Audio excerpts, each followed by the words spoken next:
While you only need to have one beneficiary, it's important to have multiple. Having a second one can help you avoid probate and ensure the estate's owner's wishes will be carried out if some things have happened to the primary. Here to discuss more about the importance of this is our finance guru, Colin Evans from Evans Financial Group. Colin, thank you for being here. Absolutely. Thanks for having me again. Yeah. So tell me, why is it important to have two versus one?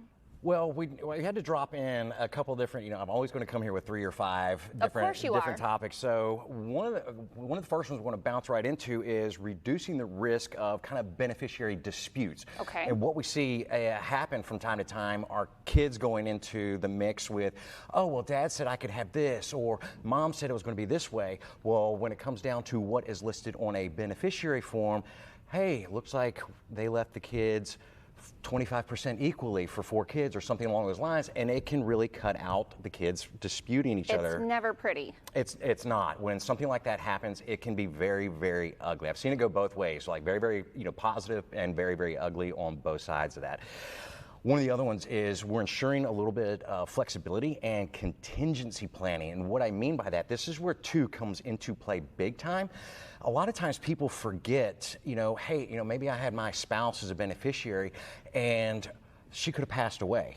And it could be out of sight, out of mind that she might be my primary beneficiary. Well, did we have a second one listed? Because if you forget about this and we don't have a second one listed and something happens to that person, who's it going to? Now it is going to be left up to the estate to settle that.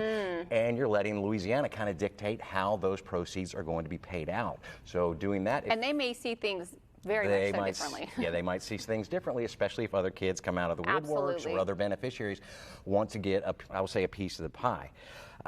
Providing for organizations. A lot of people like to leave stuff out to charities. And, being in the South, and we're a little bit of the Bible Belt, we see a lot of people, and I see this quite often, that say, I want to leave, my church, and I want to include them in my beneficiary designation. That's a great thing if you want to leave a percentage of assets to be able to do that, and you can pass that stuff on to a church. But again, this goes into specifying and putting this. You can avoid probate being number 4. Which is really nasty, right, Colin? It is, because they're trying to justify, and say, hey, what's in the will? What does the will say? But a beneficiary form from any companies that are out there trump the will. They always do. And that comes into play.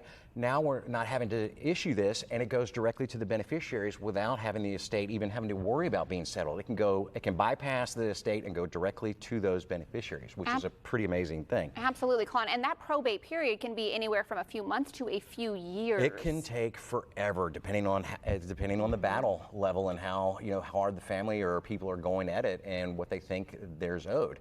And the last one that's out there is preserving privacy. When things are on the beneficiary form and that passes outside of probate, it's not public record. So that's not something that people can access and see what assets you might have left to heirs or family members in the event that you have passed away.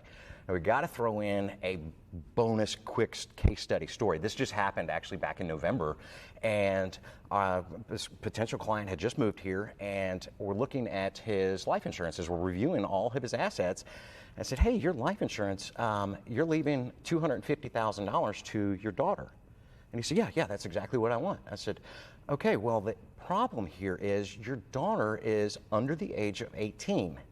How close are you with your ex-wife? He's like, well, we just have discussions, in regards to the care of our child. I said, how are you going to feel when they write a check to your ex-wife for $250,000? And he got very, very uncomfortable. And he said, I don't like that at all, because my daughter will never see it. And there's a problem, because these carriers and these companies, they're not going to write checks to minor children. They will write it to who is the guardian. Okay, so how do you get around that? How do you? So in that essence, you're going to actually have to go into the legal side of things, and you're going to really look into putting into a trust or a testamentary trust into place or something in the event, so you can put a trustee or an executor over that can actually send those funds in the way that you specify. I'll say specifically. Outside of that, and that's really so you can have control of those assets going forward. Colin, what age do you recommend for individuals to get a will? It starts really dependent on, okay, do we have assets coming into play? How do I have for younger children, and how do I want younger children taken care of, and things of that nature. When we start having to look into the will aspect, the trust aspect, and that legal side of things of looking at it, because is a time to partner with an estate planning or, a attorney that specifically is for the estate, family matters, wills, trust, because that's their niche and that's what you want to use instead of a car accident that can handle a divorce, that can handle my will. I'd rather have somebody specific on this to make sure my family affairs are taken care of the way that I would like them. Awesome. Well, thank you so much, Colin, for being here today for the insightful information and then some extra bonus stuff, as we always require out of you anyways. Thanks for having me. Absolutely.